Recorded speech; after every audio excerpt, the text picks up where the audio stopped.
Okay, good evening and welcome to the September 25 Planning Board Commission meeting. We'll start off with agenda item number 2, which is the Pledge of Allegiance. If everybody join me in the Pledge of Allegiance. I pledge allegiance to the flag of the United States of America and to the republic for which it stands, one nation, under God, indivisible, with liberty and justice for all.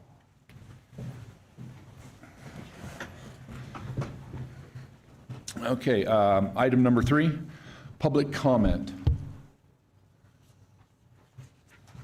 Seeing none, we'll move on. Item number 4, verification of the posting of the agenda. The agenda was posted on the September 4th, 2025 at all the locations and as stated on the agenda in accordance with NRS and Churchill County Code. Item number 5, consideration and possible action regarding approval of agenda as submitted. I move to approve the agenda as submitted. Second.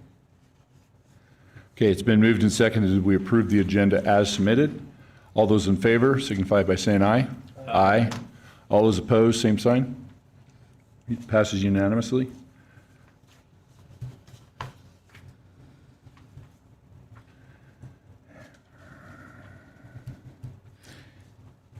Okay. Item number 6, verification, notification of all landowners in accordance with NRS and the Churchill County Consolidated Development Code. All efforts to reach landowners was made.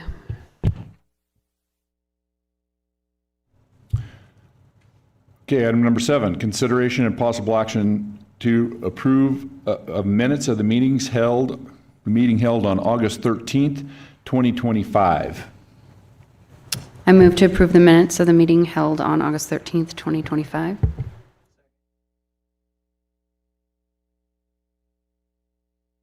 Been moved and seconded. We approve the minutes of the meeting held on August 13th. All those in favor say aye. Aye. Opposed, same sign. Passes unanimously. All right, we'll move on to item number 8, old business. A, consideration and possible action regarding review of a special use permit, SUP 1073, previously granted to Antonio Moran of Sierra Nevada Gates and Panels for a fabrication business. This property is located at 8920 Ara Lane, assessor's parcel number 007-151-85. A condition of the permit is annual review until the Planning Commission deems it is no longer needed. Is there anyone here to represent? Okay. Please come forward, push the red button, and state your name and address, please, for the record. Nancy and Antonio Moran, 8920 R Lane, Fallon, Nevada, 89406. Antonio Moran, 8920 Air Lane. Okay. Dean?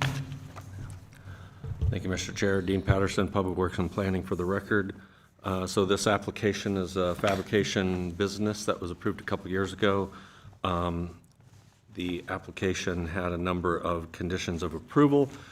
It's in a residential subdivision, but strangely, it's also zoned C2, I believe.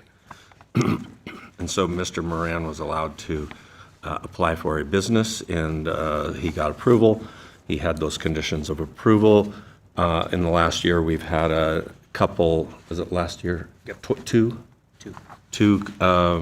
letters or complaints regarding compliance with conditions of approval. I've already talked to Mr. Moran about these, and he's happy to explain his side of the story too.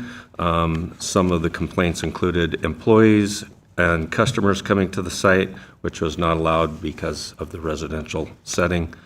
Some of the fabrication was claimed to be taking place outside with the doors open. Yeah, and so Yeah, employees and customers. Yeah. And so there are a number of things that were in the conditions, and we can let Mr. Moran kind of explain his side of the story. Very good. Floor's open for you. Is it okay if I explain it? So. Is that better? Okay. So the complaint, one of them was that he had employees. There are no employees that work there. It's just us that live there. Even I, who helps him with all the office stuff, he's not even employing me. So I just help him as much as I can. And then as far as customers, we've already spoken to them about it. Word of mouth, we tell them that it's not customer facing, and then he does do deliveries. But I mean, people stop by and then he does let them know that it's not a customer facing location.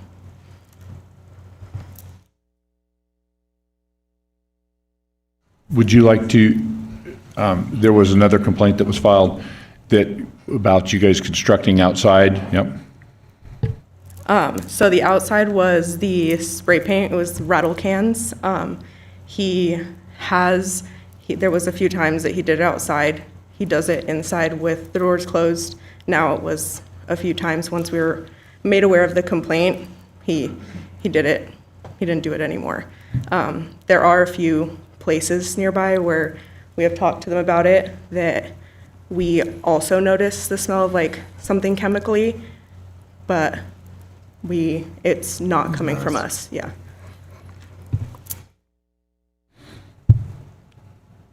Dean, did you have something to add?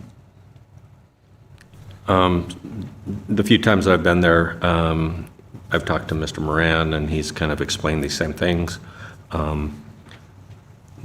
He showed me how he does the painting. He basically overpaints the weld of the pipes, so it's very short and fast. Just makes it look the same color as the galvanized pipe, or whatever the color is. Whether he was doing them inside or outside, I couldn't say, but he did demonstrate, the small amount of painting that he does. Good. It looked like there were some pictures that you had provided. Did you want to go through them? Yes, so we had spoken to Dean about, and I think last time we had a meeting as well, or we came, some of the trees on the front, there should be other pictures. Some of the trees had died, yeah. So we did plant new, those are grapevines on the friction zones. So we are in compliance with that. And then he did completely gate off all of the raw material. There are slats, we did have to order some more. So there's like half of it on the front that needs to be finished off. But that's about it. I think those are all the pictures that we did go ahead and submit. Okay, open it up to the board for questions. Tammy Edgman for the record. Dean, can you go over exactly what you have found out of compliance when you go for these visits? Well, I mentioned that sometimes the shop is open, the doors, and so Mr. Moran demonstrated the welding at that time, and he said he would close the doors when he was working in the future. One of the requirements was screening. I wasn't sure, landscaping, and I wasn't sure if those had been completed, but they've kind of talked about all their landscaping that they've installed and shown some of the pictures here. There's probably some more gravel that needs to be installed on the driving and parking areas. And there was a requirement for the access apron to be paved, which is the curved piece that connects into a paved road for a driveway. That has not been done. Recently, Mr. Moran said he talked to the road supervisor. I wasn't able to talk to the road supervisor myself, but Randy, I believe, did. So he can add any more he thinks is needed? Yeah, Randy Hines for the record. So we did talk to Gary Fowkes, and he said that Ara Lane is a road that needs to be replaced sooner than later, so it didn't make sense to require them to put that approach in today if they'd have to go in and tear it out once they replace that road. So that's why Gary had kind of said we can hold off on that for now.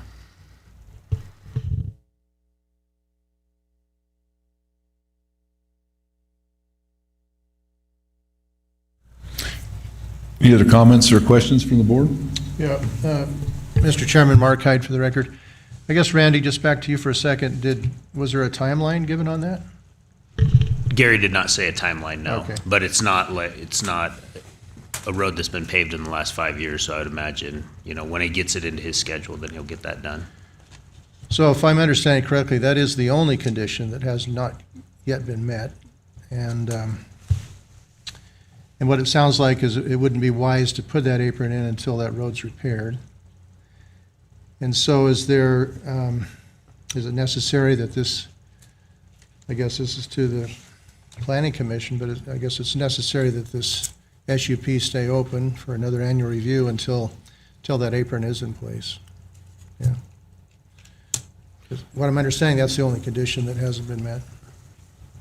Yes. Yeah. Thank you.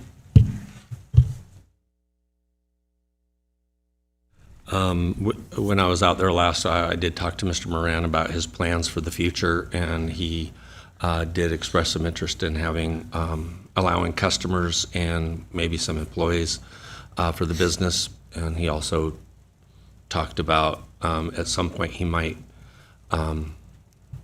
be looking for a new location as he becomes more successful. So perhaps they can talk some more about that. Yeah, so obviously this is a home-based business, so we didn't expect that we were going to be there super long time. Obviously, it's just enough until we can expand and start either building something or renting something. So we never expected that we would always be there. So obviously, yes, the plan is to look for somewhere to move to.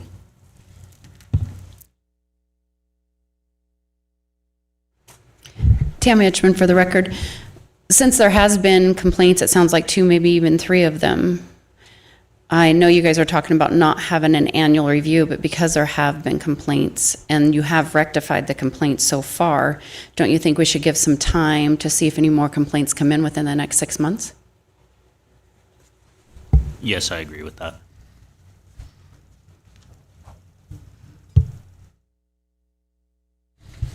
Any other questions or comments from the board?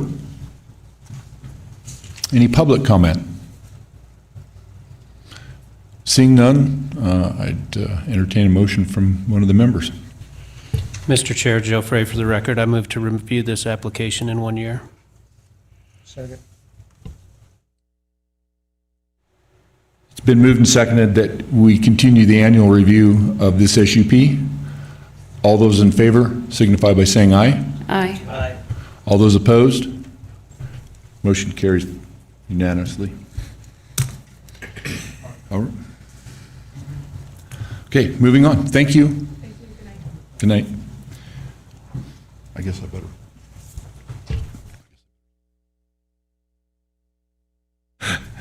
Okay.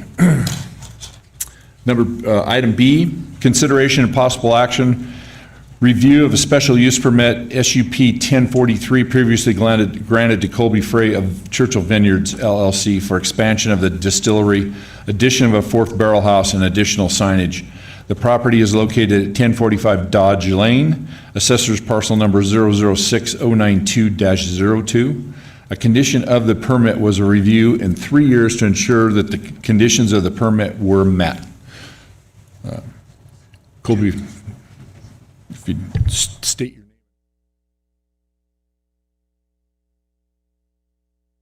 name. Colby Frey, 1045 Dodge Lane. Okay. Dean? Thank you, Dean Patterson, Public Works and Planning for the record. So Mr. Frey got a special use permit for expansion of the distillery, namely barrel houses and some of the production area as well as signage. I went out there and met with him on site.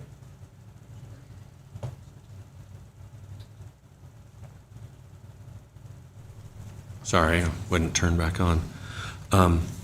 Went out and met with Mr. Frey at the site, and he showed us the work that's been done.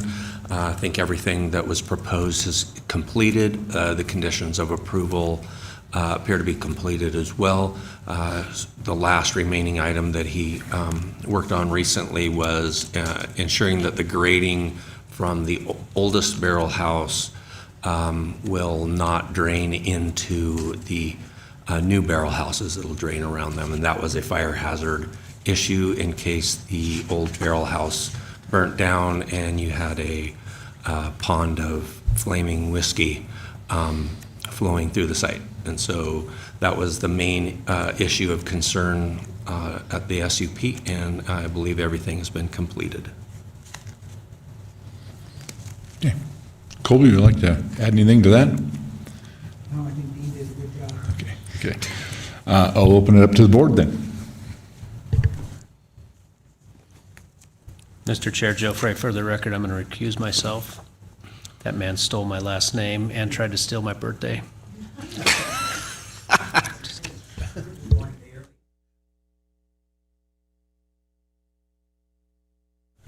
I don't need to.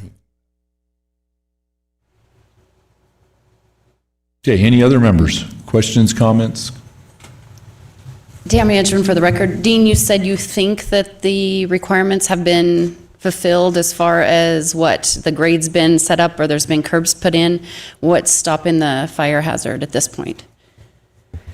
It's the grading of the site to have the barrel houses slightly raised above the intervening space so that if there's liquid flowing, it flows in between the buildings and does not go close to a building. And when you went out, that has been done? Correct. According to the fire marshal, he's been working with Mr. Frey. They say it's been done. Perfect. Mr. Frey, do we have your records right in here? Are you still under Churchill Vineyards LLC, or has that been changed, just for our records? It's always been Churchill Vineyards, but it's Churchill Vineyards DBA Frey Ranch Distillery. Okay. Do you need that changed for the record? Oh. I don't know, all of our licenses and permits and everything are under Churchill Vineyards. Gotcha. I don't know if we do. I don't, that's more of a legal question. I don't know. I'm fine either way. I think it's fine either way. Any other members? Board? No? Seeing none, public comment?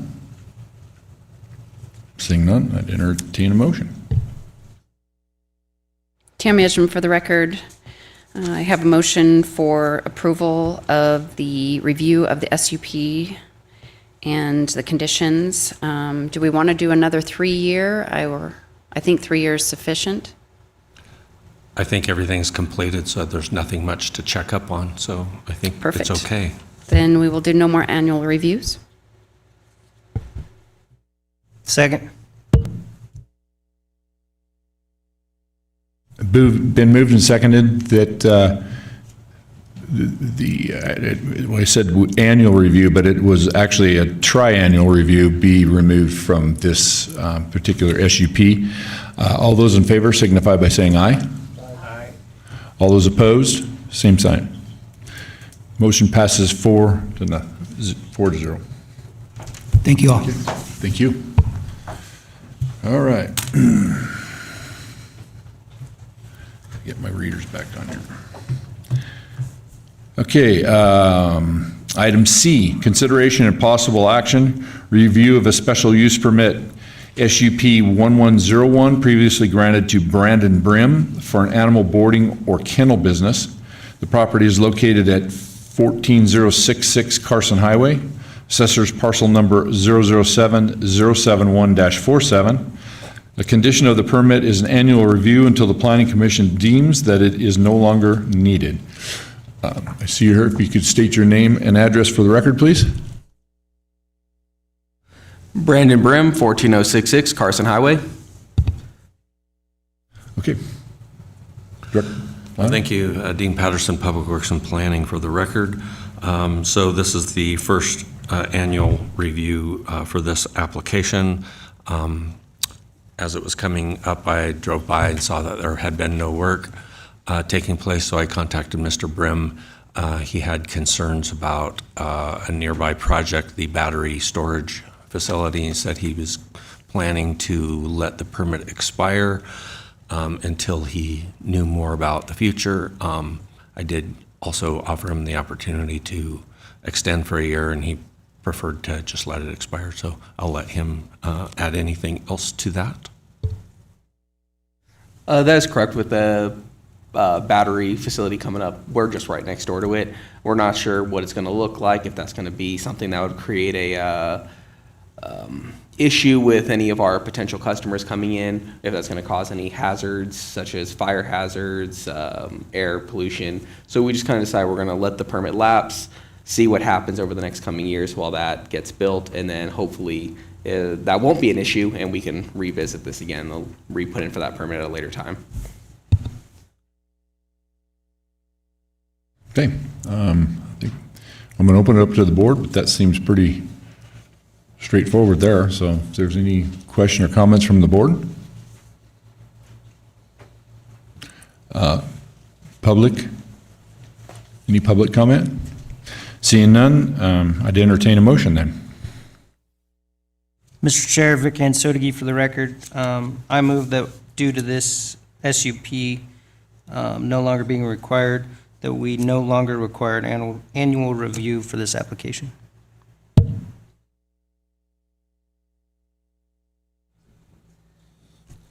My understanding is it has not yet been implemented, correct? Correct. So Okay, so after it will this- expire on its own terms in 1 year. Yeah, and So- Diane would send out the termination of the notice of final action. Okay, then it has been moved and seconded that we no longer require the annual review of this SUP. All those in favor signify by saying aye. Aye. Aye. All those opposed, same sign. Motion carries unanimously. Thank you. Have a good night. Okay, moving on. Item D, consideration and possible action. A request to modify a special use permit application SUP 1085 made by Fernley Business Park LLC. The property is located at 17127 Inland Port Drive. Assessor's parcel number 009-251-77 in the Industrial Zoning District. The applicant requests to make minor site changes to accommodate the operation by extending the existing tract C length approximately 600 feet to create additional transloading activity for the site. Is there anyone here to represent the applicant?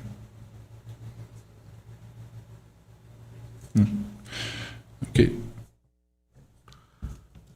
Seeing none, Dean, Randy, please.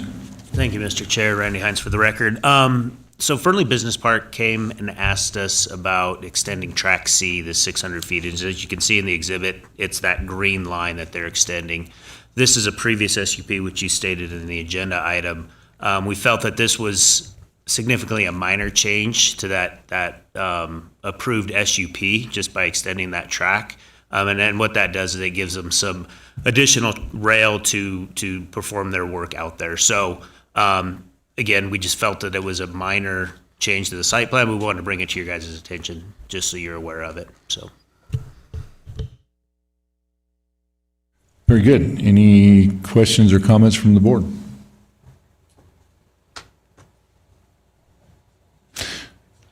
It looks, Tammy Edgman for the record. So they're not only extending the track, but they're asking to add a small office building to be constructed. Yeah, that was, so I'm not sure, did we not take that out of the agenda item, Diane? It was revised, but I think she had already had an Yeah, agenda before. you may have the old agenda, so. Okay. We had a wrong agenda item on there, and they noticed it when we sent that to them, and the building has been taken out of that. So it Okay. is just the rail extension. Okay. Any other questions or comments? Public comment? Seeing none, I'll entertain a motion. Mr. Chair, Joe Frey for the record. I move to approve their request to modify the special use permit application 1085.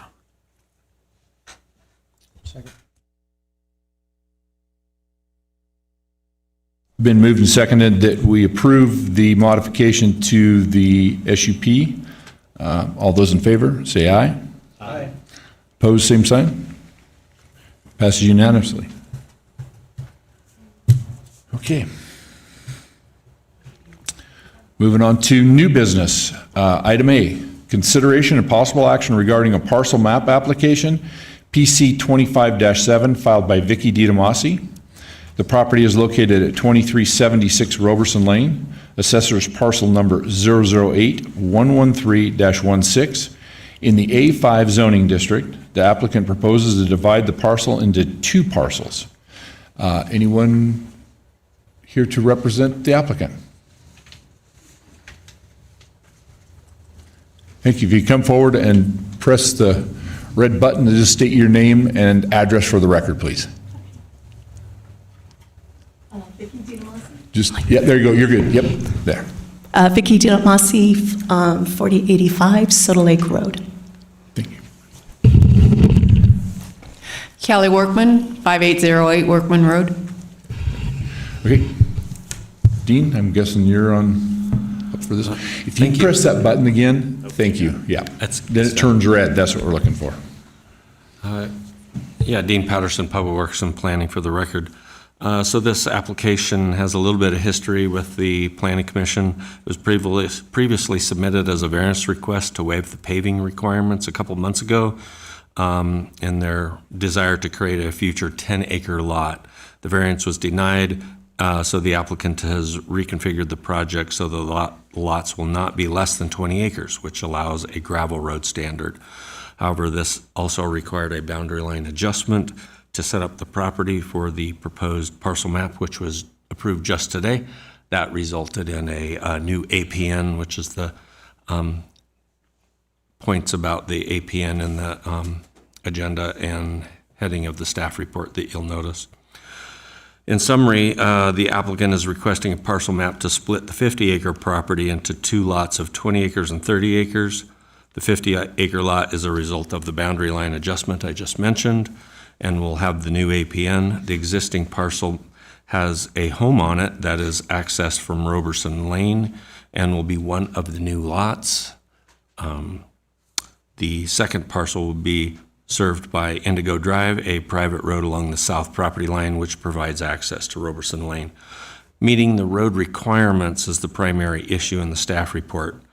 Regarding legal access, Indigo Drive was constructed directly on and north of the south line, but it does not have an easement at this time. That will be fixed with this map, and so you'll see the 60-foot easement placed along it. The primary issue for this project is providing physical road access for the site that meets county standards. The creation of new lots requires frontage on a publicly maintained road or the construction or upgrading of a road reaching from a publicly maintained road to the new lots, and so Indigo Drive would fill that need. When the two lots are 20 acres or less, the road must be paved. These are 20 acres or more, so the road can be gravel, and the proposed roads must be built to the county gravel road standard. The nearest publicly maintained road is the intersection of Dillon Roberson Lane, which is to the southwest. The route needed for this project is two segments, 1,300 feet of Roberson Lane from the southwest corner running southward to Dillon, and 1,600 feet of Indigo Drive, which is shown on the map. Indigo Drive is fairly well built and will need minor improvements. Roberson Lane is not built to any standards and will need major improvements. These are described in some detail in the staff report. Minor issues were also raised. One is to accurately show the traveled way for Indigo Drive and Roberson Lane. Another is to provide a utility easement to all properties involved. Diane, yeah, thank you. So through the middle of the property, you'll see a note with a pointing to a dotted line that runs through the middle of east and west through the property. It ends at the old property line. That's a utility easement, needs to be extended to the end of the property there, like Diane indicated there on the, or Diane, is that you running the mouse or is that Lorelei? Oh, it's Lorelei. Okay, thanks. So it's Lorelei showing.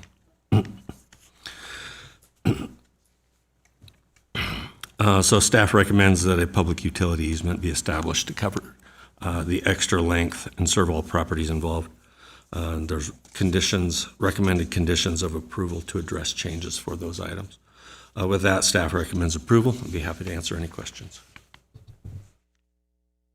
Thank you, Dean. I'll open up to the board for any questions, comments. Tammy Etchman for the record. Dean, did you say that the parcel map has already been recorded today?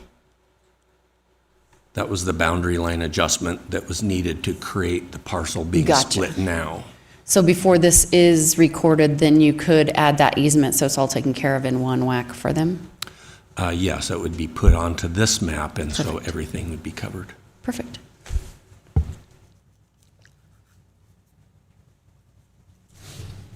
Any others? I just have one quick question for staff. With this approval tonight, does it then, if it is approved, or however, if it was approved here tonight, does it then move on to Board of County Commissioners? Or the Board of County Commissioners need to approve this as well? Okay.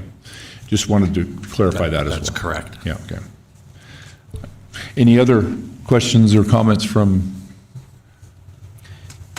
Joe Frey for the record. Does this do what you guys want to get done, and are you guys happy with the stipulations that the planning department has here?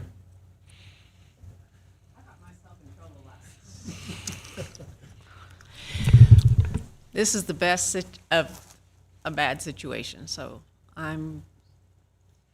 feel this is what we're gonna, the best that we're gonna get, so yes.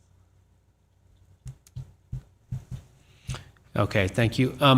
The other question I have is, so Indigo Drive will need to be gravelled to meet county specifications. With that being done, all the other adjoining properties, do they then get to use Indigo Drive to access their properties? Or is this only for these parcels here?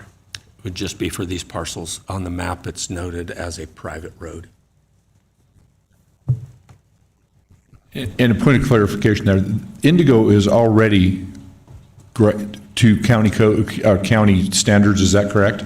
It's a pretty good road, but it's not quite to county standards. It'll have to be spruced up a little. When it was put in, it was county standards, but we've been grading it for the weather and stuff, and so we've lost the pitch, so. And four-wheelers, they love Yeah. to spin out in the. Well, as just a comment, I took a drive down Roberson the other day, and I was behind quite a number of quads and side-by-sides blowing through there pretty rapidly, so I can see your problem there. Yeah. Anybody else? Any other member? Question, comments, concerns? Seeing none. Public comment? Any comment from the public? Okay, seeing none there, and entertain a motion for approval or denial. Yeah, Mr. Chairman, Mark Hyde for the record. Based on the information provided in the application, in the staff report and heard tonight, I move to find that the criteria found in Churchill County Code 16.04.040C and Churchill County Code 16.04.050A have been met for the parcel map application, therefore recommend that the Board of County Commissioners approve the parcel map for Ditamasi Family Irrevocable Trust to divide APN 008-113-16, soon to be 008-113-80, into 2 lots. This approval is subject to conditions as listed in the staff report.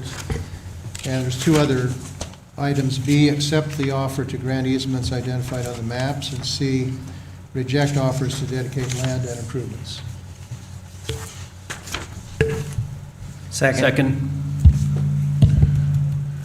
Okay, it's been moved and seconded that we approve the parcel map as submitted and with its revisions. If I could get a vote, all those in favor signify by saying aye. Aye. All those opposed? Hearing none, motion passes unanimously. Thank you. And in this case, do remember that we'll have to go before Board of County Commissioners. So you've got, I don't know when that'll work into the agenda. Keep in touch with Planning Department, and they'll keep you up to speed on that. Thank you. Moving on. Item B, consideration and possible action regarding special use permit application SUP 25-29 filed by Taggart Garland of Stampede Roll-Off Rentals. The property is located at 7300 Reno Highway. Assessor's parcel number 007-251-71, consisting of 9.34 acres in the C2 zoning district. The applicant proposes to operate his roll-off rental business from this parcel. Thank you. Can you state your name and address for the record, please? Taggart Garland, 4185 St. Clair Road. Thank you. Dean? Thank you, Dean Patterson, Public Works and Planning, for the record. So Mr. Garland came before the Planning Commission to operate the same business as a home business from his home property, and it was not approved, so he began looking for a commercial location and found this site. The property is owned by the Out West building owners.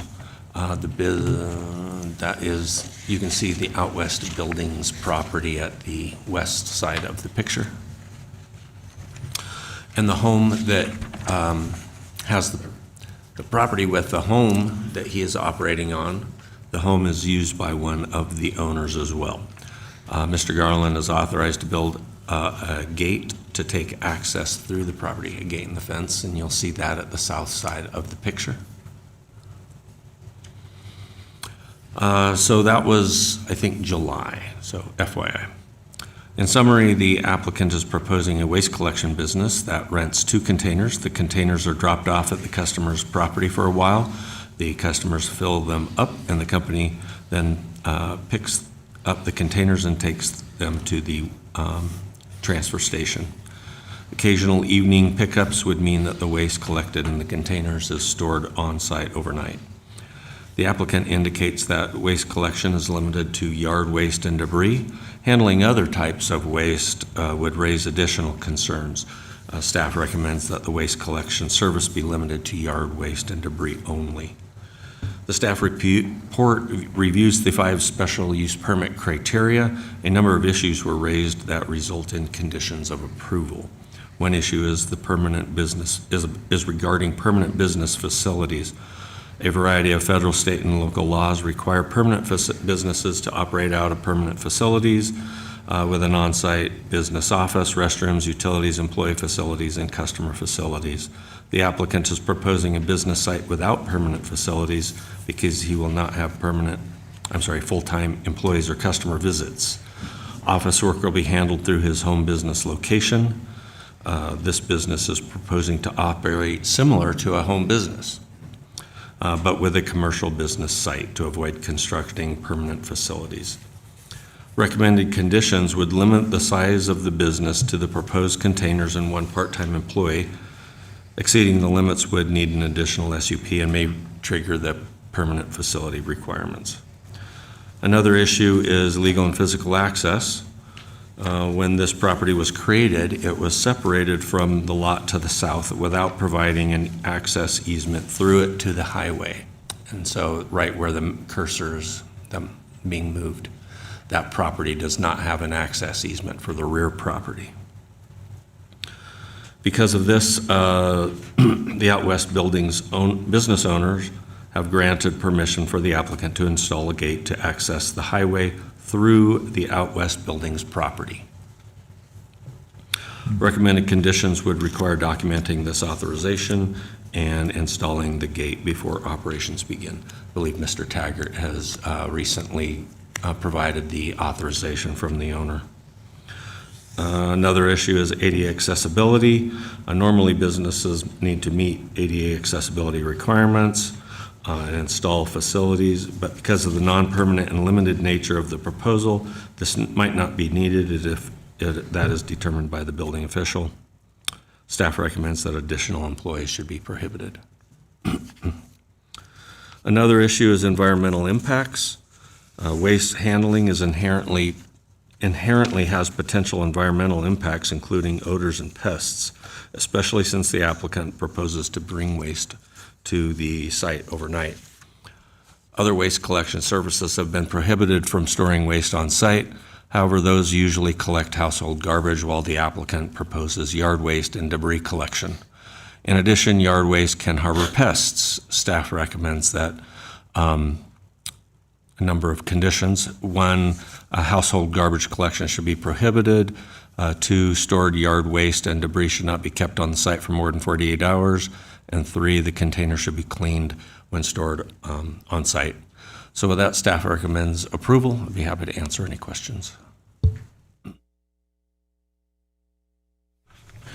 Yeah, Mr. Taggart, would you like to add anything to what Dina said there? Yeah. Open it up to the board for any questions or comments. Joe Frey for the record. A couple of things that I see here, as far as the recommended conditions, some of them I feel like are possibly not necessary at all just because of the situation. You know, stored waste not kept at the property longer than 48 hours. I mean, I don't know if we could get a longer time period or eliminate that altogether. You know, cleaning the containers after picking them up just seems a little bit prohibitive. And also in my mind, the state highway access permits, I don't know why any permits would be required if he's already accessing the property through a commercial facility. You know, if he's coming through Out West Buildings, to me, all those permits are already there. And I guess part of the reason I find some of this stuff unnecessary is because his operation will be right next to his landlord's house. And if anybody in the vicinity has an issue, I would imagine it would be his landlord, and this would not be an issue for us. But those are some of my thoughts I just wanted to bring out that I think would be a little onerous on the applicant.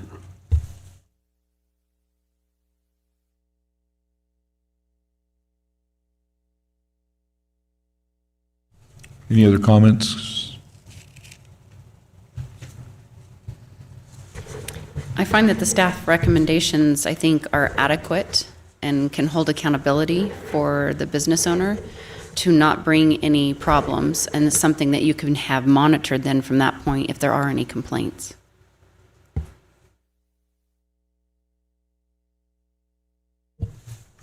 Vic Hansodegi for the record. Mr. Taggart, do you have any issues with what the county's asking you to do? Do you think you can not keep waste there longer than 48 hours? Is that going to be a big issue? Or do you feel like cleaning the dumpsters is going to be too hard? I believe that the time frame of leaving them there will be fine. I can definitely deal with that. That's not a big deal. That's plenty of time. The cleaning of the dumpsters, I'm not sure how to go about that. I'm not sure if even the car wash would let me clean them there. Because where else would I clean them, really? So that was probably going to be one of my comments too, is that if we're not picking up any household waste, if it is yard waste and debris, I feel like that probably most of the time those roll-offs are going to be as clean as they're probably going to be once they're dumped. And I kind of was going along with Joe as well. But if you're comfortable with the 48 hours and feel like you can get it done, I think that's probably a good recommendation from the staff. And then this might be something you'd like to, visit within, because I'm sure we're going to have a review of this if it does pass. That maybe that would be something you could ask for in the future on your SUP if it does get approved. But I kind of would have to agree with Joe. I think in this case, trying to clean those after every time we dump them, unless you get a complaint from it, and I don't think it's going to happen, not with yard waste and construction debris. You got it. The reason it's there is that previous trash haulers we've had that standard, but admittedly, those are normally handling household garbage. On the other hand, planning commission members have brought up the point that when you take a dumpster to some other location, you kind of invite everybody and their brother to come and throw their trash in there. So it's really more of a precaution. I think I would agree that 90% of the time, there's not going to be anything to clean. It's really about those other instances where people throw other stuff in there. So anyway, that's where it comes from. Joe Frey for the record. I guess the other thing too is when I think of cleaning, I automatically go to washing it out with water or soap or something like that. And I guess really cleaning it out would mean when you dump it at the landfill, just make sure everything comes out of the dumpster. That would be also, in my mind, a clean dumpster. Another question I have would be for Dean. Is there, or do you know of any, because I thought the letter from NDOT was very, for the most part, not even pertinent to this operation, but are there any permits that NDOT is saying that are required? I think they, as you kind of indicate, their letter's pretty much a boilerplate that we get for almost every application they respond to. In this case, it would be more applicable if Mr. Taggart was going to, or Mr. Garland was going to take access through the property to the south. In which case they would probably want a paved access easement to boot. If Mr. Garland, has his conversation with the NDOT and lets them know, well, I'm using a commercial business access through the Out West Buildings property, then I doubt they would really want anything other than, confirmation that he's only going to have, 5 or so trips per day.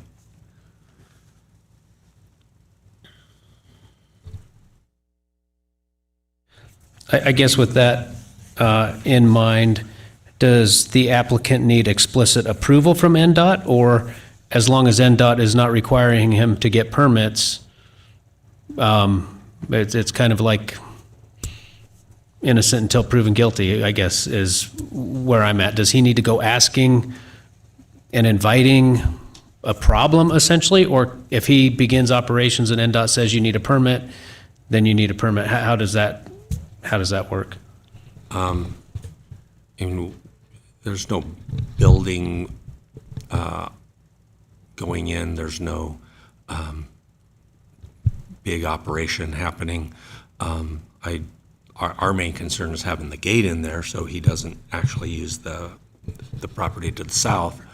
And then ultimately it's kind of up to, we don't have any control over what NDOT requires or even whether they respond to him.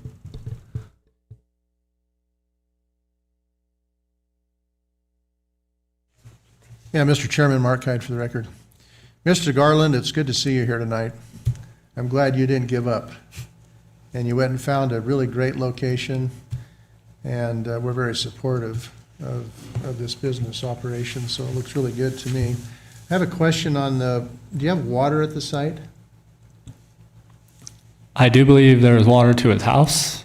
I'm not 100% sure where spigots are or whatever, but So what's going through my mind is if you had water, available to water, and let's say that your dumpster, you dump it at the landfill, but let's say that there's some residue or things that actually would create an odor, where you basically would be a self-regulating person who would wash that out. You know, you'd clean it so that it doesn't become a problem or a nuisance to anybody in the area. The closest house, I guess, is your landlord, so he'd probably say something to you, as Mr. Frey has indicated. But to me, it's kind of like you want to be a good businessman, and that if the container does contain something that is, you know, odorous and that would be a nuisance to other people, that you would take upon yourself to, with a pressure washer, you could just wash that out. But those dumpsters that opens up, has a tailgate on it, right? yes, sir. Yeah. And if it was mine, I wouldn't want the smell at my house either. Yeah. And so, I guess what I'm getting at here is, do we need to actually put a condition that way, or do we say, you're going to be a responsible business owner and you'll take care of that yourself? But as far as going to a car wash, I think that's not really feasible, but having a pressure washer there, if water is accessible, gas-operated pressure washer, it wouldn't take long to clean that out. So I know I've left this kind of open-ended here, and I'm going to be quiet for a moment and think about it. I'm thinking, to me, it's almost like we're looking at you as an owner saying, you know, take responsibility to make sure the containers, if they ever do present a problem, that you'd rectify it yourself. Yes, sir. And if they do have residue or sticky stuff in them, the materials won't slide anyway. So I have to keep them relatively clean, or I'll be tramming around in it at the dump in the grossness.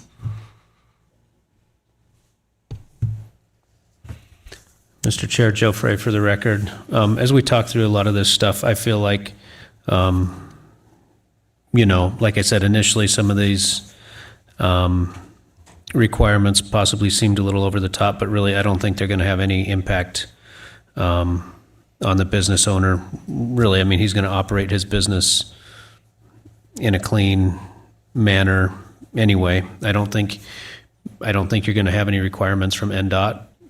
So whether the stipulation's in there or not, I don't see where it matters, but what it does do is, if things are getting out of hand or if there are complaints, it does give the planning department something to fall back on. But I don't, you know, unless you see otherwise, as I think about it, I don't think any of these things are going to be an issue. This is going to be how you operate your business anyway.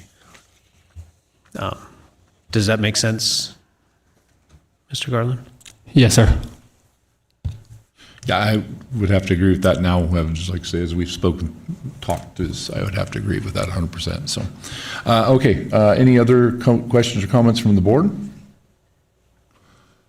Public comment? Seeing none, I'll entertain a motion. Tammy Etchen for the record. Based on the information provided in this application and the staff report and heard tonight, I move that the findings have been met for conformance with criteria found in CCC 16.08.080H, and therefore approve the special use permit SUP 25-29 for Taggart Garland and Stampede Roll-Off Rentals to establish waste collection facility located at 7300 Reno Highway, Assessor's parcel number 007-25171. This approval is subject to all conditions as listed in the staff report. Second. It's been moved and seconded. We approve the special use permit. All those in favor, say aye. Aye. Those opposed, same sign. Passes unanimously. Thank you. There will be a 10-day appeal period on this, so just keep in touch with the planning department, and they'll let you know when and if anything happens. So, but thank you for coming in tonight. Thank you, guys.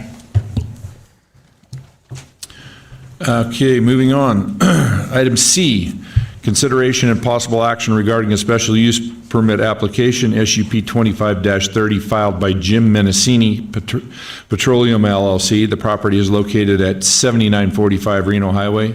Assessor's parcel number 007-271-55, consisting of 3.28 acres in the C2 zoning district. The applicant proposes to expand the propane storage with the addition of a second 30,000-gallon LP gas bulk storage tank. Any of those that are here to represent, please come forward and state your name and address for the record, please. Just have to turn that to green. Push it. There you go, perfect. All right, good evening. Eric Anderson with Bighorn Consulting, representing Jim Menacini Petroleum. Address is 1055 West Moana Lane, Reno, Nevada, 89509. Dean? Thank you, Dean Patterson, Public Works and Planning, for the record. So Jim Menacini Petroleum is a propane delivery company, and they're proposing an expansion for a second above-ground 30,000-gallon liquid propane, and that's in the industry. It's called LP, bulk storage tank. Previously, the business got an SUP to establish the existing similarly sized tank in 2020. The addition brings the bulk storage capacity to 60,000 gallons. Should note that a large storage operation over 100,000 gallons would be considered a chemical manufacturing and storage facility according to the use table, and that would not be permitted in the C2 zone. Mr. Menacini is aware of that. The new tank will be installed just east of the first tank with 40 feet between the two tanks. And you can see the cursor moving there showing the tank location. The existing access and infrastructure will be used. It's important to note that access to the yard is limited to the delivery truck and drivers only, and not accessed by the public. Notices were sent out and comments were received from Dyka Pearl Minerals. Their plant is approximately 1,200 feet northeast of the project site. The two sites are separated by the highway and elevated railroad tracks. The comments raised a concern that the LP tanks pose a threat to their business, and was the main issue discussed in the staff report. You can see on the screen on the east side the Dyka Pearl plant. Another letter was provided by the LP Gas Board that regulates the facility, which clarified that modern safety measures address the concerns raised in the letter. The applicant will be able to describe safety measures in more detail and answer questions if you have them. If safety measures are in place, the proposal meets the approval criteria. The staff report reviews those 5 special use permit criteria. A minor issue was that the previous SUP required meeting the landscape code requirements, but the landscaping was not installed at that time. That's along the highway where the cursor is. This SUP again requires installation of those code requirements. The main issue that is raised is a hazard issue. In the Dyka Pearl letter, they pointed out that they use large furnaces that run 24 hours a day. Their primary concern is that there may be leaks that release propane. Since propane is heavier than air, it pools close to the ground and at lower elevations. The wind may blow any released propane to the Dyka Pearl property, where it can intercept the furnaces and cause a fire or explosion. These types of propane incidences can happen from the tank being exposed to fire or destruction and exploding. That would be called a BLEVE, or boiling liquid expanding vapor explosion. It can also happen by a major leak releasing very large amounts of gas into a pooling cloud, and that then contacts an ignition source and explodes as a expanding vapor explosion. While Dyka Pearl is raising the concern, it also applies to all uses in the area. Several factors reduce the actual risk to Dyka Pearl. The safety equipment, technology, and state regulation have increased greatly to prevent hazard events. The relatively small volume of propane stored on site means that a failure of safety equipment and technology would need to allow almost all of the propane to escape and create a dangerous pool. And the pool would have to migrate a long distance, at least 1,200 feet, without being dispersed by strong winds, and would have to cross a highway with traffic that would also tend to disperse the pool, and would have to cross the elevated train tracks, which help obstruct migration. So with that, I'll let the applicant answer questions and provide additional information. Otherwise, the staff recommends approval. Yes, sir. Go ahead and take over from here, please. There we go. Okay. Okay. Good evening, Mr. Chair, Commissioners, County staff. I do have Mr. Jim Menacini in the audience with me tonight also to answer any further questions that I may not be able to answer. First of all, I want to thank staff for their continued effort and time and communications on working with us on this project. We did install the first tank back in 2020, the first 30,000 gallon tank via special use permit.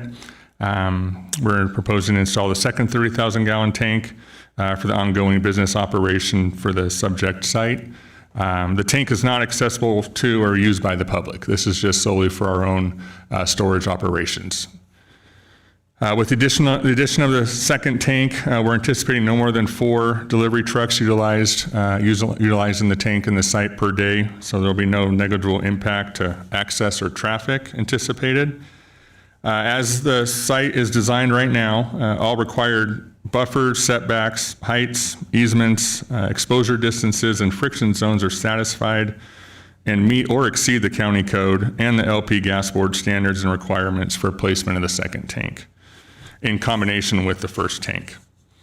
When we complete the fire safety analysis in support of both tanks located together, all required safety measures are and will be satisfied and in place for operating both tanks, and both tanks as proposed are compatible with nearby commercial, industrial, and agricultural uses as per county code requirements for compatibility. The additional tank will not significantly impact the character or aesthetics of the existing corridor or gateway. No, we're not proposing any additional signage. The site will be maintained in a clean and tidy manner with the storage of our residential tanks placed at the rear of the site as we currently do. We will be installing the landscaping buffer along the highway in conformance with county code. I have spoken with county staff about this. The 10-foot buffer will be installed this time around. And we apologize for not installing it last time. That was right in the middle of COVID, and we struggled with getting contractors and following through with that. So we already have quotes for that installation for the hardscape out there along the highway. We are going to be adding 2 more LED lights, site safety lighting with dark sky and down-shielded fixtures to the site. With respect to the safety concerns that have been brought to our attention, many factors reduce the actual implied risks. I would say such as safety equipment technology have increased extensively. State and federal, the state LP Gas Board and the NFPA 58 regulations are very strict, and compliance with all safety measures, setbacks, buffers, protocols, emergency response procedures will all be met or exceeded through the approved fire safety analysis and the state LP Gas Board permit to operate. As Dean did mention, the relatively small volume of propane stored on site means that failure of safety equipment technology would need to allow almost all the propane to escape and actually create a dangerous pool. The second tank that we're installing is a brand new tank with all current and most strict and modern safety measures and controls installed. We aren't proposing to install an old or used non-compliant tank with respect to safety measures and controls. I can provide just a kind of brief list of the safety measures that we're complying with. All of the new tank is required to be in strict compliance with the National Fire Protection Association and American Petroleum Institute for the design and construction of the LP gas tank installation. The tank is certified with the Boiler and Pressure Vessel Code as required and on the National Register. Some typical safety features included with the LP tank, integrated bulkhead with pump and explosion-proof motor, allowing for safe and efficient loading and unloading. All valving and piping is compliant with NFPA 58. Pneumatically operated emergency shutdown valves, including integrated excess flow valves, are incorporated into each valve. Passive safety features and fail-safe safety systems are incorporated. Instrumentation for enhancing system monitoring. Breakaway system automatically actuates emergency shutoffs.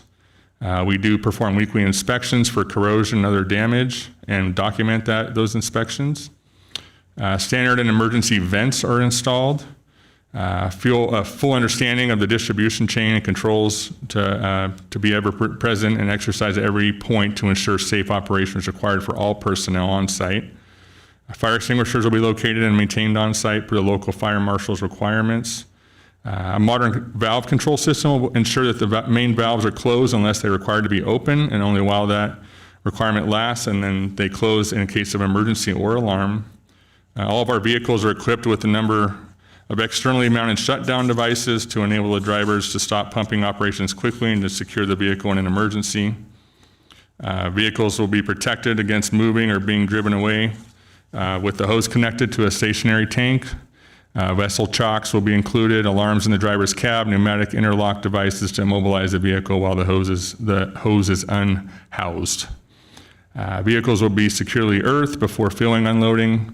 Hose connected remain so until the hose is disconnected.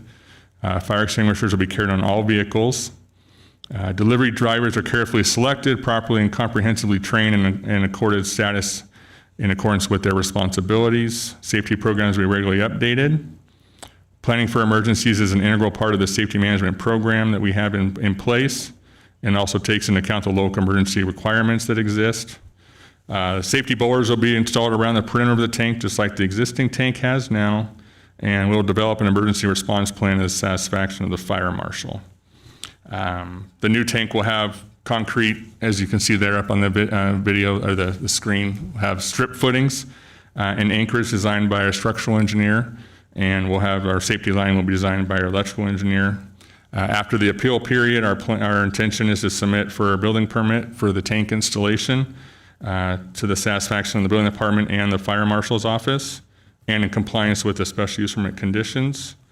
Dean, did the state LP board letter get read into the minutes, or do we need to read that, or should we? I believe those were distributed with the packet, but I can, okay. I mean, Diane can probably speak to that better than I. Okay. They were provided tonight at the meeting. Okay. Thanks. Okay, thank you very much. Hey, Eric, can you talk, I mean, the Dyke Pearl letter was mainly concerned about a leak. Yeah. They specifically mentioned the venting, which would not normally release up very much.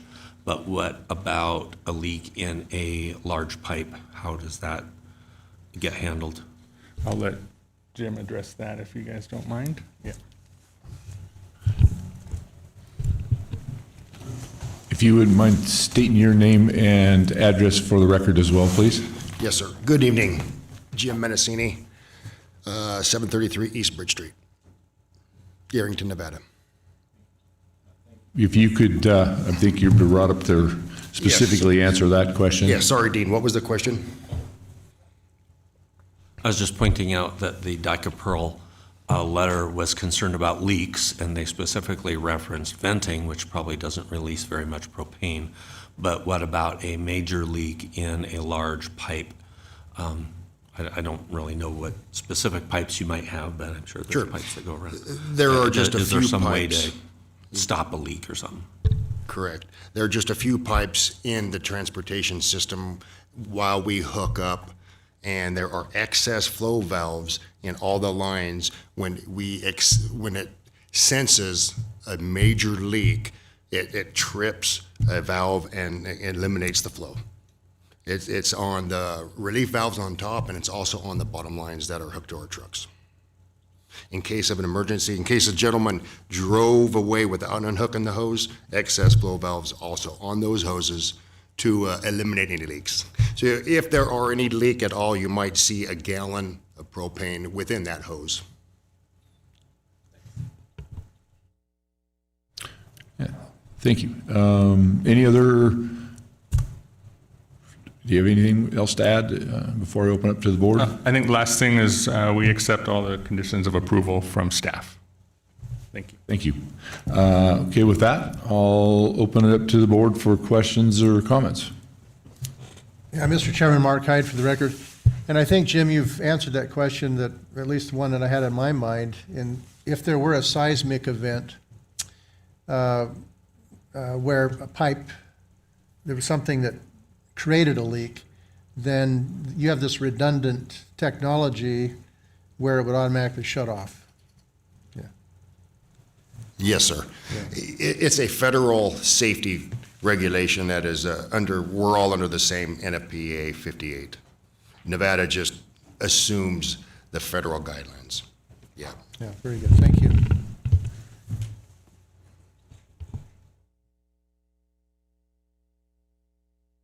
Any other comments, questions from the board? Tammy Hitchman for the record.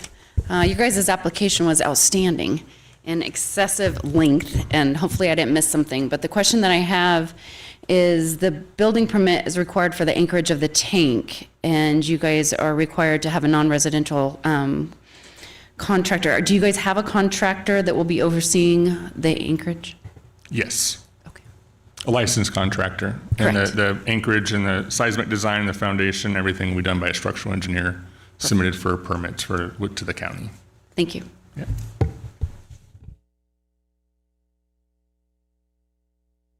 Any other comments, questions? I just had one of interest. How much does that weigh, that tank filled?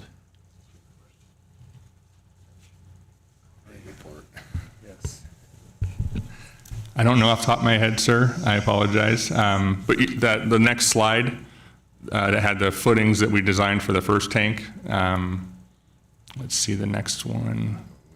There we go. Yeah. So, and it's I'm going to say full, you're only allowed to fill it to 80% per federal law. So maybe 60,000 gallons. I mean pounds. Sorry. Thinking about total gallons. But the strip footings, those are extensive strip footings. When we poured those, the rebar, the seismic analysis that went into the anchor bolts, the I-beams that those rest there, when we trench for those footings, you can see how extensive and thick those footings are. Yeah. Yes. Thank you. Any other? Any public comment? Okay, seeing none, open to entertain a motion. Mr. Chair, Joe Frey for the record. Based on the information provided in the application, in the staff report, and heard tonight, I move that the findings have been met for conformance with the criteria found in Churchill County Code 16.08.080H, and therefore approve the special use permit SUP 25-30 for Mendocino Petroleum LLC to expand the bulk fuel storage with another 30,000 gallon LP storage tank at 7945 Reno Highway, APN 007-251-55. This approval is subject to the conditions as listed in the staff report. Second. It's been moved and seconded to approve the addition of another tank at the address stated. All those in favor signify by saying aye. Aye. Those opposed, same sign. Motion passes unanimously, and as you guys know, we have a 10-day appeal process, but thank you very much, and look forward to seeing that addition out there. It looks very nice. Yep. Thank you very much. Appreciate it. Yep. Thank you, everybody.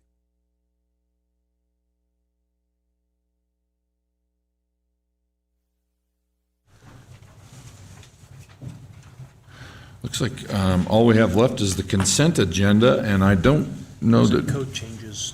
Oh, I'm sorry, item 10, code changes. I apologize, Dean, I didn't mean to steal your thunder there. Or Randy, whoever's up to it. Thank you, Mr. Chair. Randy Hines for the record. So we just wanted to give you guys a brief update on the proposed code changes that we prepared and presented to you guys last month. We presented that to the Board of County Commissioners for the first reading for the code changes themselves. They and what they've done is they've set the second hearing of that, which will be next Wednesday. There was no changes other than you guys had recommended that, per SP Energy's letter, they were requesting that in I-2 and I-3, that a major power solar generation plants be a conditional zoning permit. We had presented that to the board as a recommendation. They did not, I guess, agree with that, and they wanted to keep that solar powered major power generation to be a special use permit in all of the proposed zones. So that's the only change that is going to be on the bill. We're presenting we're doing the second hearing on Wednesday of next week, and we'll also be presenting the proposed zoning map, showing which existing industrial parcels will be I-1, I-2, and I-3. With that being said, we've updated that map based on the workshop comments and the comments at the last meeting. We did make the parcels up there by Kennemal to be I-3, and I think that was the last change that I think we had in the last planning commission. So that, again, that'll be presented next week. So with that, I can answer any questions, if any. So The only question I might have on this, Randy, would be, would it be helpful for any of this board, if possible, to attend that Board of Commissioners meeting in case they had any questions, or really probably no? You know, the board members were at both workshops. They've been listening to this thing since April when we started this. So again, I'm not telling you not to go. I mean, if you want to go, but there was really no questions other than that major power generation for the solar power. And I think they've really made a decision that they'd rather keep that as an SUP. Other than that, everything else seemed as we've presented.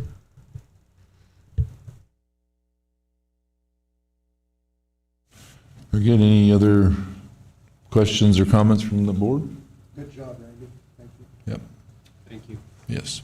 Again, like I said last time, and I didn't say it at the board, I mean, again, I appreciate everything that staff has done on this. This was a huge undertaking for what we've done. I think it was a little bit more than what we thought. So again, for us to, kind of hammer this out in the 5 months we did, I think was good. And I think it's going to be a good thing for the county moving forward.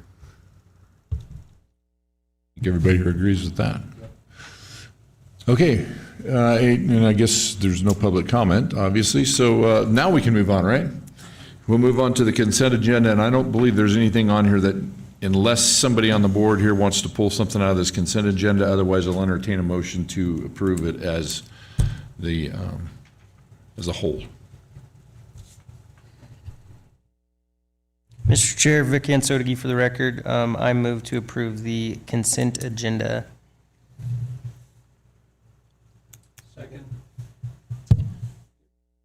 Moved and seconded, we approve the consent agenda. All those in favor? Aye. Opposed? Unanimous. Then, any public comment? Seeing none, we will adjourn at 7:17.